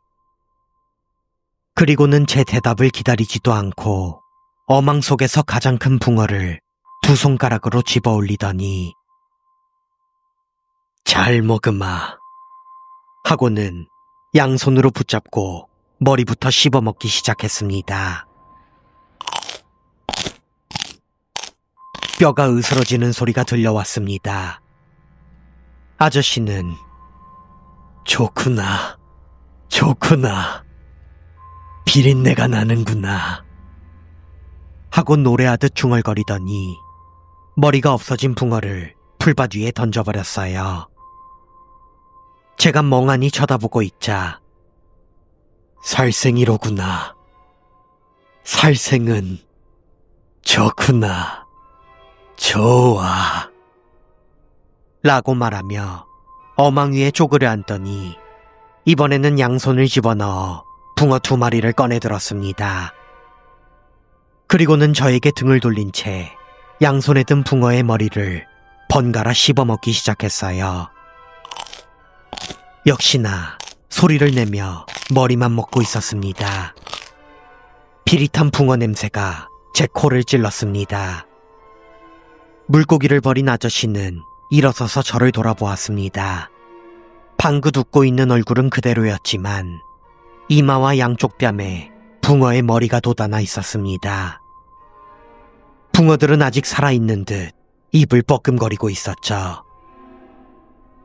아! 하고 소리를 지르고 말았습니다. 여기서 도망쳐야 한다고 생각했지만 몸이 움직이지 않았습니다. 아저씨는 짐승 같은 움직임으로 단숨에 제 곁으로 뛰어와 아가야, 너도 좀 얻어가도 괜찮겠니? 라면서 제 어깨에 손을 올렸습니다. 저도 모르게 몸을 움츠리자 동시에 아저씨 역시 마치 무언가에 튕겨나간 것처럼 뒤로 물러났습니다. 그리고는 저를 보며 무언가 이상하다는 듯 한참을 고개를 갸웃거리더니 얘야, 너는 시내 가오가 있구나. 어디 참배라도 다녀왔느냐? 그렇게 말하는 아저씨의 얼굴에서 눈을 뗄 수가 없었습니다. 그러자 갑자기 아저씨의 얼굴이 검게 변하며 으르렁거리는 듯한 싸늘하고 큰 목소리로 어디 참배라도 다녀왔냐고 묻고 있지 않느냐? 라고 소리쳤습니다. 저는 그 기세에 눌려 지난번 축제 때 가마를 맸어요. 라고 겨우 대답하자 아저씨는 원래의 방긋웃는 얼굴로 돌아와서는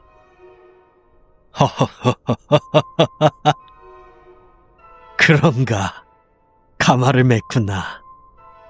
이야, 이거 아쉽게 됐네. 그럼 20년 뒤에 다시 오마. 라고 제게 말했습니다. 풀숲에서 불어오는 강한 바람이 제 얼굴을 때렸고 눈을 감았다가 다시 떴을 때 아저씨의 모습은 사라져 있었습니다. 몸이 움직이게 되자 저는 낚싯도구를 전부 내팽개치고 집으로 도망쳤습니다. 가족에게 이야기를 했지만 다들 무슨 바보 같은 소리냐는 반응이었습니다. 어머니가 혹시 변태일지도 모른다며 조금 걱정하시는 정도였죠. 다음날 중학생인 형과 함께 그 좁은 수로로 가보니 낚싯대 같은 것들은 풀밭 위에 그대로 버려져 있었습니다. 다만 어망을 들어올리자 지독한 냄새가 났고 어망 안은 흐물흐물하게 녹아내려 주변 수면에 기름과 물고기 비늘이 떠 있었습니다. 저는 그 후로 그 연못 근처에는 가까이 가지 않았고 특별히 이상한 일도 일어나지 않았습니다. 하지만 하나 걱정되는 건 이제 곧 그 일로부터 20년이 되는 것입니다. 지금까지도 그 아저씨의 얼굴은 제 기억 속에 생생히 남아 있습니다. 아가야, 이번엔 가마를 안 맸구나. 어디 너도 좀 얻어가도 되겠니?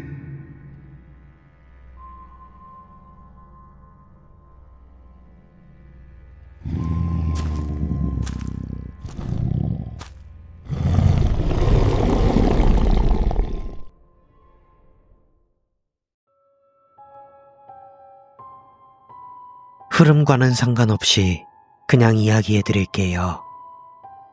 남들에게는 처음 들려드리는 이야기라서 이해하기는 조금 어려울지도 몰라요. 저희 집은 옛날부터 음양사 혹은 신을 모시는 그런 비슷한 일을 했던 집안으로 성씨도 조금 특별해요. 어째서인지 여자에게만 강한 힘이 깃들어서 옛날부터 드물게도 집안의 당주는 여자뿐이었어요. 하지만 최근 들어서는 여러 피가 섞여서 이제는 할머니만이 그 힘을 쓸 수 있게 되었고 옛날의 형태는 이미 희미해져서 아버지를 포함한 할머니의 아들들은 모두 평범한 직업을 가지고 있어요. 그런데 왜인지 저만은 드물게도 그 힘을 가지고 태어났어요. 몇 대째인지는 모르겠지만 강한 힘을 가졌던 어느 조상님의 기일에 태어났기 때문이라고 할머니께 전해 들었어요.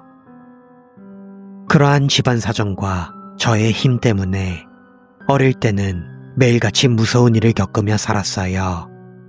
게다가 영이라는 건 웬만해서는 파장이 맞지 않으면 보이지 않는 거라서 반 친구들은 물론이고 부모님에게까지 거짓말쟁이라는 소리를 들었죠. 그랬던 시절이었는데 어느 날 따돌림을 당하다가 할머니가 절대로 가지 말라고 하셨던 폐허 같은 신사의 사당에 갇히고 말았어요. 아마 그 신사 이름만 꺼내도 울었던 저를 보고 친구들은 재미있어 했던 거겠죠. 안에 갇히고 몇십 분 동안은 그저 꺼내달라고 소리만 질렀어요. 그런데 갑자기 밖에서 낄낄거리던 아이들의 목소리가 뚝 사라져버렸어요. 순간 서늘한 공기가 제 뺨을 스쳤어요. 신기하게도 기분 나쁘다는 느낌은 없었어요. 뒤돌아보면 안 된단다. 중성적이지만 방울처럼 맑은 남성의 목소리였던 것 같아요. 그리고 그 남성은 할머니의 당부로 기르고 있던 제 긴 머리카락을 만졌어요. 아름답구나. 갖고 싶어. 담담하게, 아주 담담하게 남자가 말했어요. 그리고 그 순간 공포심이 느껴졌죠. 할머니께서는 네 영혼은 텅 비어 있어서 이질적인 것들에게는 좋은 양식이 된다. 그러니까 네가 잡아먹힐 것 같을 때에는 머리카락을 잘라주어라. 라고 하셨던 말씀이 떠올랐어요.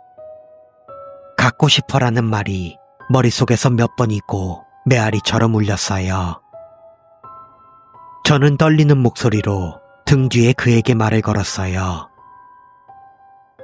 머리카락이라면 괜찮아요. 그리고 제 말이 끝나기가 무섭게 등 뒤에서 질척 침을 빠는 듯한 소리가 울렸고 다음 순간 목덜미가 서늘해졌어요. 아, 먹혀버렸구나. 그런 생각이 든 저는 무릎이 떨려와 쓰러질 것만 같았어요.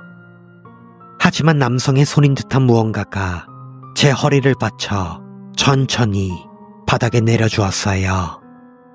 저는 귀신 같은 존재에게 만져진 적이 없어서 조금 놀라면서도 체온이 점점 빼앗겨가는 것을 느꼈죠. 눈을 다시 떴을 때 저는 저를 괴롭히던 아이의 등에 엎여 있었어요. 그 아이들은 울고 있었고 그 소리에 잠시 정신이 팔렸지만 등 뒤에서 발소리가 들려왔어요. 나를 괴롭혔던 아이들은 저를 신사에서 꺼내려 할 때 문이 열리지 않았던 것과 다시 나타난 제 머리가 짧아져 있었던 것, 그리고 제가 신사 안에 쓰러져 있었던 것에 꽤나 놀란 눈치였어요. 그리고 그 애들은 새하얀 안개 같은 것에 쫓겼다는 이야기를 했어요. 저는 빨리 집에 돌아가야 한다고 생각해서 그 애들에게 말을 걸려고 했지만 입이 떨어지지 않았어요. 점점 시력도 흐릿해졌죠.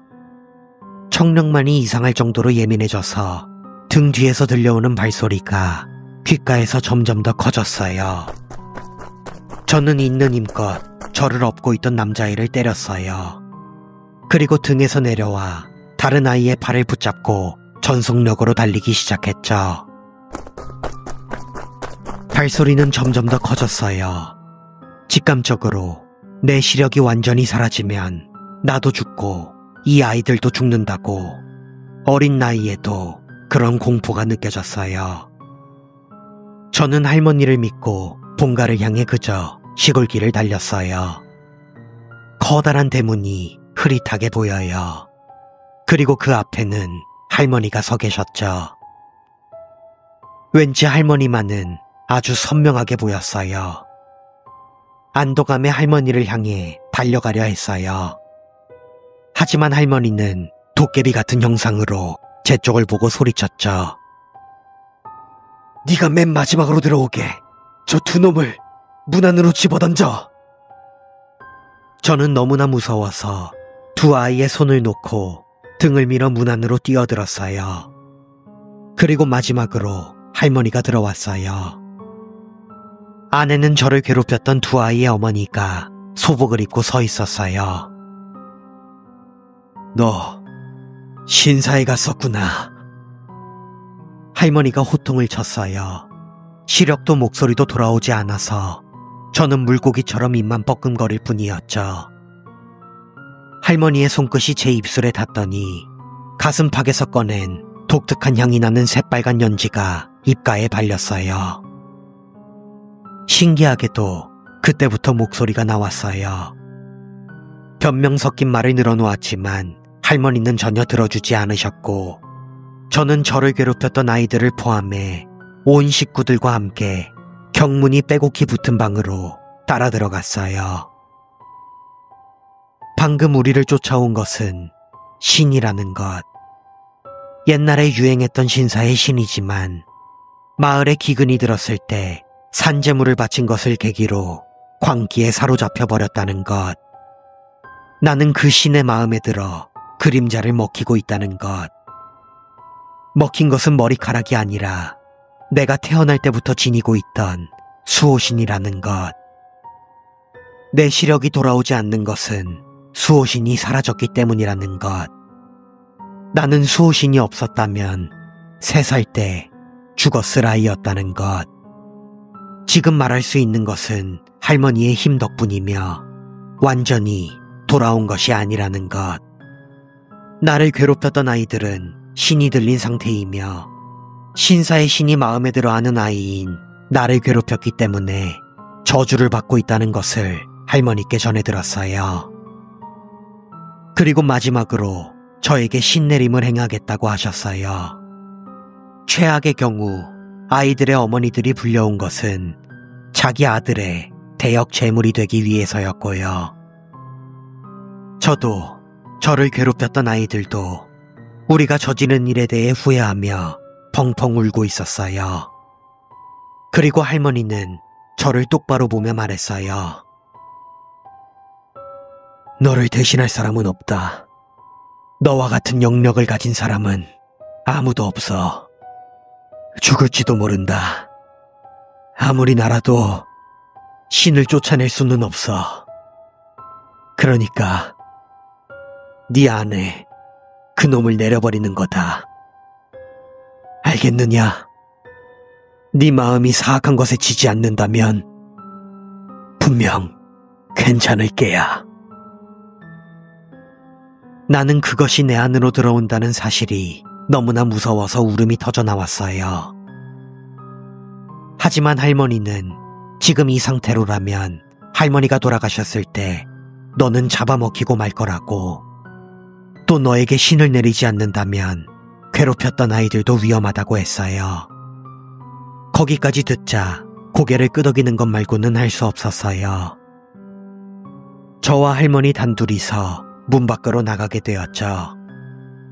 저는 문을 나서는 순간 아무것도 보이지 않게 되어 쓰러지고 말았어요. 의식을 잃은 뒤에 어떻게 되었는지는 모르겠지만 제가 다시 눈을 떴을 때는 내 방이라고 붙여진 본가의 가장 안쪽 방에서 잠을 자고 있었어요. 계속 누군가가 머리를 쓰다듬는 느낌이 들었지만 주위에는 아무도 없었죠. 제가 일어나자 할머니가 문으로 들어오시더니 단 한마디 계신다 라고만 말하셨어요. 아, 내 안에 들어왔구나 하고 바로 알아차렸어요.